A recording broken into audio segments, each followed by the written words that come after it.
Hello everybody, my name is Oliver, and this is the first development diary for the public domain, the game. First, I'd like to genuinely say thank you to everyone who's been supportive of the project. All of the encouraging comments have been really helpful to keep going on this, especially as it's ended up taking way longer than I initially anticipated. It was definitely way too big a project for a single person like me to take on themselves, but at this point, I'm pretty committed to it, so here we are. I've decided to start documenting the game's development in these video diaries to be able to give updates on my progress more regularly, and hopefully to also keep myself motivated to continue working on the game at a more regular pace. I'm still not entirely sure exactly what form these videos will take. Just like with the game itself, this is something that I'm doing for the first time and pretty much making up as I go.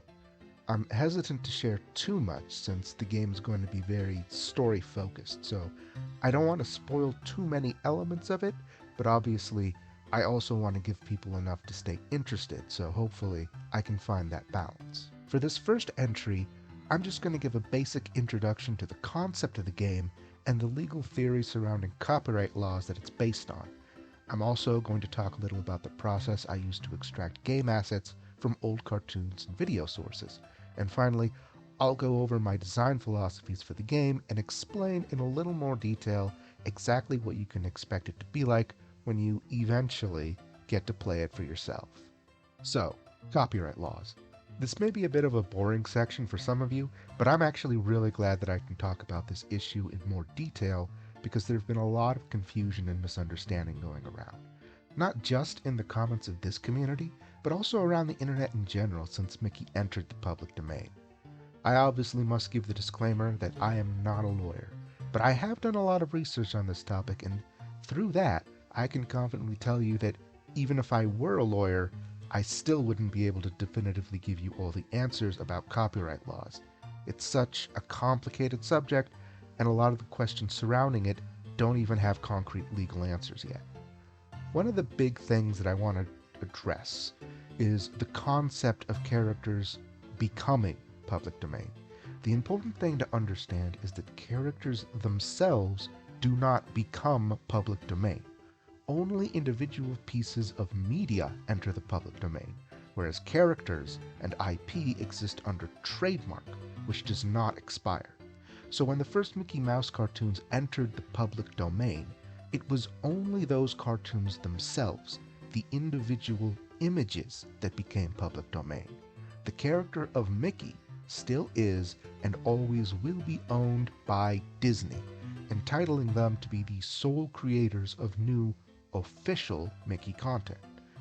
So then what does it mean when Mickey cartoons enter the PD? The short answer is that it weakens Disney's ability to regulate unofficial Mickey content. The long answer involves many decades of legal cases that I can sum up with two very important precedents that this game is built off of. The first is that public domain images of trademarked characters can be commercially repurposed. Trademark law deals with the association of a product to a specific manufacturer or origin. You receive a trademark for something when that something is an identifying image representing your company or brand. It's common for companies to use images, logos, and even characters as identifying trademark, so it might be thought that any use of those images or characters would be in violation of trademark law. Fortunately, this is not so. Trademark law only applies to those images and characters when they are being used as brand identification. It has been very clearly decided, such as in cases like Fleischer v. Avella, that trademark law is only violated when a product creates confusion over the origin, sponsorship, or endorsement of a product. Basically, trademark images can be used unofficially so long as they're not used as branding to try and mislead or confuse consumers. And very importantly, trademarks cannot be used to exert de facto copyright or keep characters from being used in the public domain. Speaking of Fleischer, I've seen a lot of talk going around this year about Betty Boop entering the public domain. Aside from characters not being PD, as I said earlier, that's also inaccurate because Many original Betty Boop cartoons, including the cartoon in question, the 1930 short Dizzy Dishes, have already been in the public domain for decades. But that's why I've been very upfront about the unofficial nature of this product. 100% unauthorized isn't just a tagline, it's an announcement to the consumer. The second important precedent is that characters existing in the public domain works can be used in new original works, even if they also simultaneously exist in other works currently under copyright. The biggest example of this is undoubtedly the character of Sherlock Holmes. Ever since the first Holmes novels and short stories entered the public domain in the 80s, the estate of Arthur Conan Doyle has worked tirelessly to keep control over the character. Eventually, it was decided that the Sherlock Holmes character could be used for new unofficial works as long as those works only reference events and characterizations that happened in the public domain. Essentially, the canon of the character was split in two parts: the public domain version that includes the works whose copyrights have expired, which can be freely used by anyone, and the copyrighted version that includes also the unexpired works, which can only be referenced by the copyright holder. And this is the model that has been used when dealing with a character that partially exists in the public domain ever since.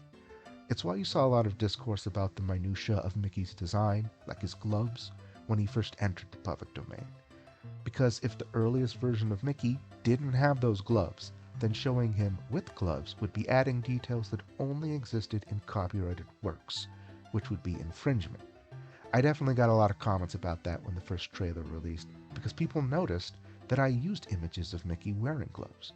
What they didn't realize, and what most people discussing the gloves situation didn't know, was that the first Mickey Mouse short did not enter the public domain in 2024. The 1933 cartoon The Mad Doctor actually entered public domain in the 60s because Disney failed to file for a renewal. And it featured Mickey wearing gloves, which is where the sprites in that trailer came from. I've seen a lot of people, even official sources of news and Wikipedia, who kind of wave away that detail when talking about the copyright status of Mickey's design, and other elements as well. There seems to be an idea going around that no matter what works actually enter the PD, a character or details about their design cannot actually lose copyright until their original appearance enters PD, specifically through the expiration of a 96-year period. Again, I need to say that I'm not a lawyer, but in addition to everything I've explained about characters themselves never entering the PD, I have also never been able to find any kind of law or legal ruling that backs up this idea in any way. For an actual example of how being partially public domain can affect a character's use, we can move on to looking at the process of turning public domain video sources into game assets. Some keen-eyed viewers of the trailers noticed the appearance of an early Fleischer Studios character, Bimbo the dog. Yes, his name is Bimbo. But so far, no one seems to have pointed out how his color scheme is noticeably different from his official modern design. This is because Bimbo ever only appeared in black and white cartoons. So any official images you've seen of him in color are assets that were created after the fact. The copyright status of promotional images like these can be tricky to determine, but assuming that they were made any time after the late 70s, they would have automatically been entered under copyright, even without a formal submission. That means that giving Bimbo these specific colors would be adding detail that only exists in copyrighted material. That's why I specifically gave him a different color scheme. Factors like that are why for a lot of assets I simply leave them black and white. Generally, when making an art asset, I want to change it as little as possible from its original form. I usually don't even try to clean up the image quality unless it's so poor that it would keep someone from recognizing or understanding what they're looking at. Because of the nature of this game, its visuals are going to end up as a messy pastiche no matter what I try to do.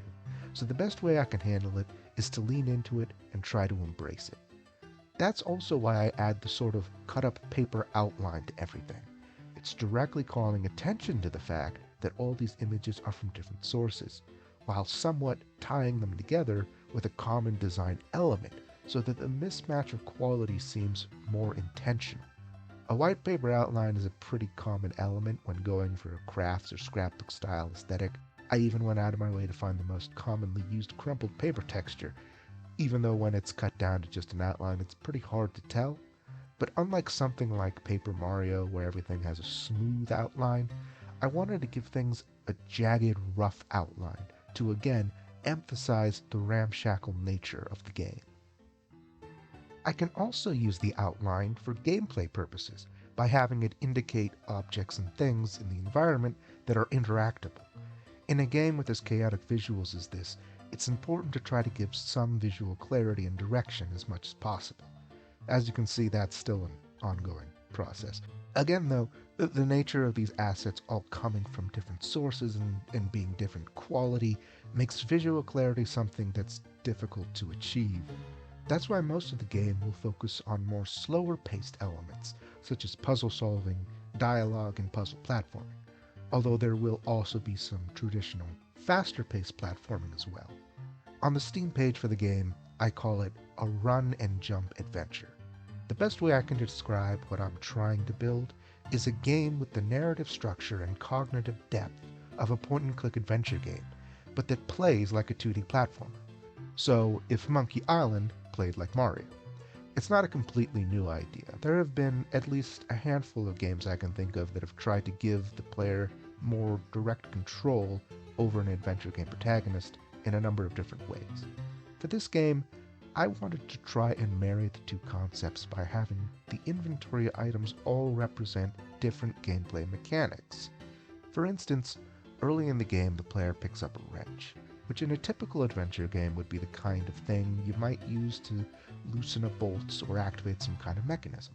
And you use the wrench for the same kind of things in this game, but instead of simply clicking the wrench on the object and having the character automatically do what needs to be done, I wanted to give the player manual control over that action. So now, the player needs to think not only about just when and where to use the wrench, but also how to use it.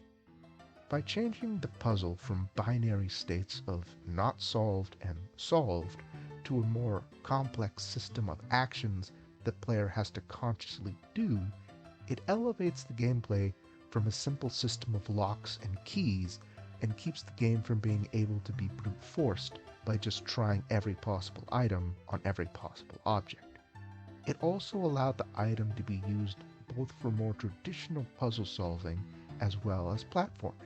The wrench, for instance, because it simply allows interaction with bolts, can be used to activate all kinds of mechanisms related to either puzzles or moving platforms for platforming.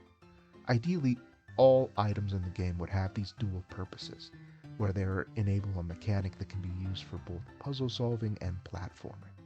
Unfortunately, I have already run into some situations where I've ended up putting some items into the game that do act more like traditional keys rather than bespoke mechanics.